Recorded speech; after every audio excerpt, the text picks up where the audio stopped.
नाशिकच्या पंचवटी परिसरात राहणाऱ्या रमाबाई आणि त्यांची एकुलती एक लेक स्नेहा यांची ही सत्यकथा. स्नेहाचे वडील ती लहान असतानाच एका अपघातात गेले होते. रमाबाईंनी लोकांचे डबे करून पापड लोणचे विकून अतिशय कष्टाने स्नेहाला वाढवले होते. स्नेहा देखील अभ्यासात अत्यंत हुशार होती. तिने B.Com करून बँकिंगच्या परीक्षा दिल्या होत्या. तिला एका मोठ्या खासगी बँकेत असिस्टंट मॅनेजर म्हणून नोकरी लागली. आयुष्यात पहिल्यांदाच त्यांच्या घरात सुखाची चाहूल लागली होती. रमाबाई या श्री स्वामी समर्थांच्या निस्सीम भक्त. त्यांच्या दिवसाची सुरुवात आणि शेवट स्वामींच्या नामानेच व्हायची. माझा स्वामी राजा कधीच आपल्या भक्ताला वाऱ्यावर सोडत नाही, हा त्यांचा दृढ विश्वास होता. स्नेहाची नोकरी चांगली सुरू होती, पण अचानक त्यांच्या आयुष्यात एक असे भयंकर वादळ आले ज्याने त्यांच्या पायाखालची जमीनच सरकवली. एके दिवशी बँकेच्या ऑडिटमध्ये तब्बल 50 लाख रुपयांचा मोठा घोटाळा उघडकीस आला. हा पैसा एका बोगस खात्यात ट्रान्स्फर करण्यात आला होता. धक्कादायक बाब म्हणजे ज्या कॉम्प्युटर सिस्टीम आणि पासवर्डचा वापर करून ते ट्रान्स्फर झाले होते, ते पासवर्ड आणि ID स्नेहाचा होता. बँकेचा मुख्य मॅनेजर, जो अत्यंत भ्रष्ट आणि कुटील होता, त्याने स्वतः हा घोटाळा केला होता.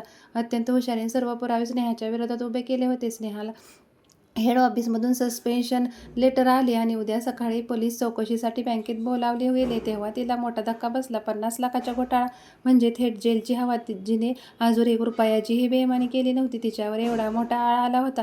रडत रडत ती घरी आली आणि तिने आईला सर्व प्रकार सांगितला. निराशेच्या गर्तेत बुडालेली स्नेहाने रात्री घरातल्या छताला ओढणी बांधून आत्महत्या करण्याचा प्रयत्न केला, पण रमाबाईंनी वेळेवर येऊन तिला अडवले. वेडी झालीस की काय तू? अरे, ज्याचा पाठीराखा प्रत्यक्ष अक्कलकोटचा राजा आहे, त्याला जगातील कोणतीच ताकद हरवू शकत नाही. तू उद्या जाशील बँकेत, ताठमाने जाशील. माझा स्वामी काहीतरी मार्ग काढेलच. रमाबाईंनी डोळ्यात अंगार आणून स्नेहाला सांगितले. त्यांनी रात्रभर स्वामींच्या फोटोसमोर बसून श्री स्वामी चरित्र सारामृत पारायण केले. डोळ्यातून अश्रू ढाळत स्वामींना आकडे घातले. दुसरा दिवस उजाडला. स्नेहा जड अंतकरणाने बँकेत पोहोचली.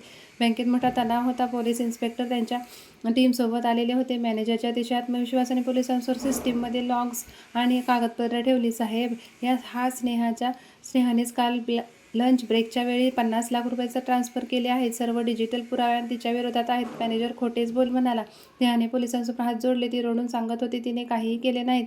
लंच ब्रेकच्या वेळी ती बँकेच्या बाहेर गेली होती आणि इन्स्पेक्टरने तिचे काही ऐकून नाही घेतले. मॅडम, पुरावे तुमच्या विरोधात आहेत.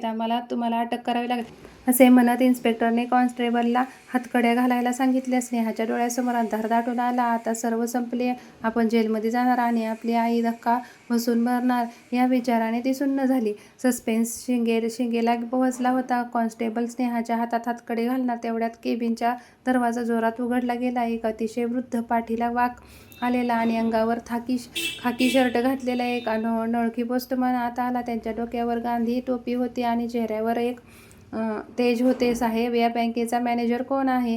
त्यांच्या नावाने एक अत्यंत तातडीने रजिस्टर्ड पार्सल आले आहे, तो म्हातारा पोस्टमन खड्ड्या आवाजात म्हणाला. मॅनेजर चिडला. अरे म्हाताऱ्या, इथे पोलिसांनी चौकशी सुरू केली आहे. तुला पार्सलची पडली आहे. दे इकडे, जा बाहेर. पोस्टमनने एक खाकी रंगाची जाड पाकिट मॅनेजरच्या अंगावर फेकल्यासारखे दिले आणि तो तसाच मागे वळून निघून गेला. इन्स्पेक्टरला संशय आला. थांबा, ते पाकिट आधी मला द्या. काय आहे त्यात पाहूया, असे म्हणत इन्स्पेक्टरने मॅनेजरच्या हातातून ते पाकिट हिसकावून घेतले. इन्स्पेक्टरने पाकिट उघडले आणि एक पेन ड्राईव्ह होता आणि एका कागदावर लाल शाईने लिहिले होते, काल दुपारी 1:30 वाजताचे सत्य.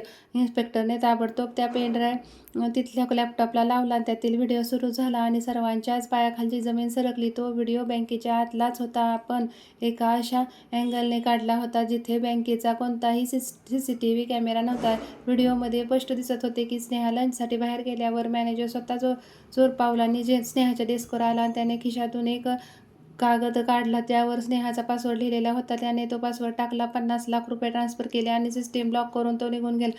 मॅनेजरचा चेहरा पांढरा फटक पडला. त्याने बिंग फुटले आणि इन्स्पेक्टरने तात्काळ मॅनेजरची कॉलर पकडली आणि कॉन्स्टेबलला सांगितले, याला हातकड्या घाला. स्नेहा अवाक होऊन हे सगळं पाहत होती. तिच्या निर्दोष मुक्तता झाली होती, पण सर्वात मोठा धक्का आणि अंगावर काटा आणणारा क्षण अजून बाकी होता. इन्स्पेक्टरने बाहेर जाऊन त्या म्हाताऱ्या पोस्टमनला शोधायला सुरुवात केली, पण तो संपूर्ण इमारतीत कुठेच नव्हता. सिक्युरिटी गार्डने सांगितले की असा कोणताच पोस्टमन मेन गेटमधून आत आलेलाच नाही. मग तो आत आला कसा? इन्स्पेक्टरने ते खाकी पाकिट पुन्हा हातात घेतले घेतले. त्या पाकिटावर ना कोणताही स्टंप होता ना पाठवणाऱ्याचा पत्ता. त्यावर फक्त एकाच ठिकाणचा शिक्का मारलेला होता, मुख्य टपाल कार्यालय अक्कलकोट. आणि त्या संपूर्ण पाकिटातून तसेच त्या पेन ड्राईव्हमधून अष्टगंध आणि गुलाबाचा अत्यंत मनमोहक सुगंध दरवळत होता.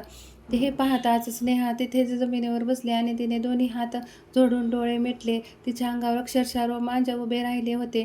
ज्या अँगलने तो व्हिडिओ रेकॉर्ड झाला होता तिथे कोणताच कॅमेरा असू शकत नव्हता, कारण तिथे बँकेची भक्कम भिंत आहे. मग तो व्हिडिओ कोणी काढला, तो अक्कलकोटचा शिक्का आणि तो सुगंध, सर्व प्रश्नांचे उत्तर एकच होते. आपल्या निस्सीम भक्ताच्या लेकीला वाचवण्यासाठी साक्षात श्री स्वामी समर्थांनी पोस्टमनची रुपेरी लीला रचली होती. अशक्य कोटीतील तो चमत्कार घडवून त्यांनी स्नेहाला खोट्या कलंकातून आणि जेलमधून वाचवले होते. भिवू नकोस, मी तुझ्या पाठीशी आहे, या वचनाची प्रचिती आज स्नेहाने स्वतःच्या डोळ्यांनी अनुभवली होती.